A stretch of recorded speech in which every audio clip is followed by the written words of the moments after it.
Ça fait presque 1 an que je travaille sur ces montres Katana et elles sont enfin disponibles.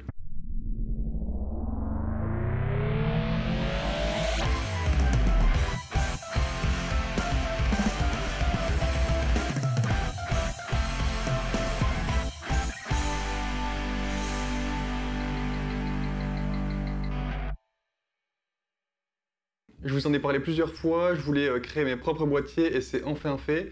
Je vais vous raconter un peu comment ça s'est passé. Alors déjà, moi personnellement j'adore les samouraïs de Seiko, mais leur défaut pour moi c'est voilà, qu'elles sont pas vraiment confortables, en tout cas pour les poignets de moins de 18 cm. Et 80% des gens, en tout cas 80% de mes clients, ont un poignet entre 16,5 et 17,5 cm. Du coup, voilà, ma première idée, c'était de faire un boîtier avec un style de samouraï, avec 4 mm de diamètre en moins pour qu'on ait 40 mm au total, mais avec une couronne à 4 heures. Et puisque c'était pas très esthétique, je voulais faire un effet de symétrie, un peu comme ça. Et ensuite, voilà, je me suis dit, qu'est-ce qu'il y a d'autre comme montre avec un effet de symétrie sur les gardes couronnes? Et évidemment, j'ai directement pensé à la Nautilus. Et là, ça a fait tilt directement. Je me suis dit, il faut que je fasse en fait un mix parfait entre la Samouraï de Seiko et la Nautilus de Patek Philippe en 40 mm, puisque c'est d'après moi le diamètre qui convient à quasiment tout le monde. Donc là j'avais mon idée en tête et je savais déjà exactement à quoi ça allait ressembler. Maintenant il fallait faire le 3D, les plans. Pour ça j'ai fait appel à un ami pour qui c'est son métier. Il fait des plans pour l'aéronautique. Et du coup ce que j'ai fait, j'ai pris un boîtier de Samouraï, j'ai pris un boîtier style Nautilus. Je lui ai envoyé en Irlande puisqu'il habite là-bas maintenant et je lui ai dit voilà, je veux garder les cornes et le style tranchant de la Samouraï, mais avec le format de la Nautilus. Et 2 jours plus tard, on avait enfin le premier plan.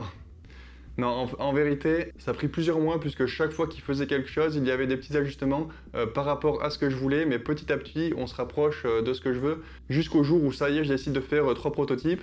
Donc 2 avec le même design, mais un agencement des faces polies et brossées différents, et un 3e avec un garde-couronne différent, mais celui-ci, je ne l'ai même pas testé puisque ça ne me plaisait pas du tout une fois que j'avais le boîtier entre les mains. Donc ensuite, je fais mon choix. Je préfère cette version avec les garde-couronnes brossées à l'extérieur. Donc là, je suis content. Je pense que j'ai la version finale. Et il ne reste plus qu'à tester l'étanchéité puisque je veux un boîtier qui résiste vraiment à plus de 20 bars, soit l'équivalent de 200 mètres. Donc on le teste et on s'aperçoit en fait que ça ne tient pas plus de 18 bars. Du coup, je teste les deux autres prototypes et c'est pareil. Donc moi, ce qui m'a rassuré, c'est que normalement, quand ça fuit la plupart du temps, c'est par la couronne. Et voilà, j'avais vraiment peur de ça puisque pour le fond de boîtier, on a utilisé les mêmes que la SKX 007. Par contre, pour la couronne, on a créé vraiment un tout nouveau design avec un filetage différent, un tube différent, des joints différents.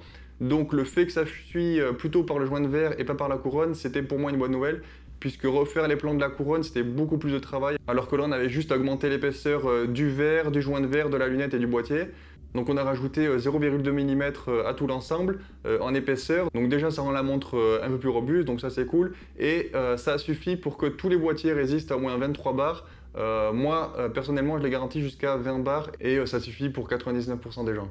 Donc à partir de là, j'ai validé l'ensemble et c'est parti en production avec en plus un traitement PVD pour les noirs mat, rose et or. Et en même temps, je voulais créer des cadrans, mais je ne vais pas vous cacher que ça a été vraiment un enfer pour obtenir le résultat que je voulais. Il y a une dizaine de prototypes et entre chaque prototype, c'est quasiment 1 mois de délai. À chaque fois, il y avait un truc qui allait pas, le nombre de carrés, la taille des caractères, la texture, la police, l'espacement entre les lettres, la finition des index, la taille du logo, même la couleur du cadran, parce qu'un boîtier, c'est relativement facile de voir ce que ça va donner. On a un plan 3D et voilà, bon, sauf pour les surfaces poli brossées, ça je voulais vraiment le voir en vrai, c'est pour ça que j'avais fait des prototypes différents. Mais là, pour le cadran, c'est un plan 2D, donc c'est très compliqué de se rendre compte des textures. Et pour les couleurs, c'est jamais la même chose entre ce qui est à l'écran et la réalité, même en fonction des lumières, ça change. Par exemple, le cadran blanc, il est pas vraiment blanc. Là, je pense que vous allez le voir vraiment blanc, et en fait, c'est plus du argenté, très blanc, je sais pas comment dire, mais c'est pas vraiment du blanc, c'est blanc presque cassé et légèrement brillant. Et pour moi, c'était beaucoup plus esthétique comme ça. Pour le vert, c'est une couleur qu'on appelle Green Army, et le bleu, c'était évidemment un petit hommage à la Royal Oak. Je verrai si je sors d'autres couleurs. Dites-moi en commentaire si vous en voulez une en particulier. Et évidemment, si vous voulez du sur-mesure, avec ces boîtiers, c'est toujours possible. Je peux aussi mettre un mouvement 6h35 pour ceux qui veulent 70 heures de réserve de marche, etc. Pour les bracelets, c'est soit rubber, soit métal. Après, de votre côté, vous pouvez toujours acheter n'importe quel bracelet universel en 20 mm, que ce soit rubber, natto, même cuir, puisque malgré le fait qu'elle soit étanche, jusqu'à 200 mètres, ce n'est pas une plongeuse, donc on peut très bien mettre un cuir. D'ailleurs, moi, personnellement, c'est ce que je vais faire cet hiver. En version roll gold, ça sera top. Donc l'épaisseur, elle est de 12 mm avec le fond de boîtier épais. Et pour ceux qui veulent gagner en épaisseur, il y a la possibilité de choisir un fond de boîtier slim pour gagner presque 1 mm. Par contre, on n'aura plus que 100 mètres d'étanchéité et pas 200. On peut aussi choisir d'avoir un fond de boîtier en saphir pour voir le mouvement. Donc là, je vous montre ce que ça donne sur un poignet de 17,5 cm.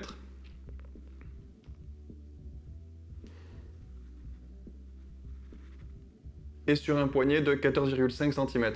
Donc pour moi, c'est vraiment la limite. En dessous de 15 cm, suivant la forme de votre poignet, je déconseille vraiment. Donc je crois que j'ai rien oublié. De toute façon, il y a absolument toutes les infos sur mon site et les 6 modèles sont en stock. Si jamais vous voulez mixer deux modèles, par exemple en prenant un boîtier noir avec un cadran blanc, etc., passez plutôt par l'onglet création sur mesure directement sur mon site et on verra ensemble ce qu'on fait. Je vais bientôt lancer un concours pour gagner une de ces montres sur ma page Instagram BBMod Watches. Donc abonnez-vous puisque la plupart vous êtes abonnés à la page BBMod France mais pas BBMod Watches. Et c'est là-dessus que je parle vraiment de la marque BBMod. Je vous mets tout dans la description de la vidéo comme d'habitude. Bon mode.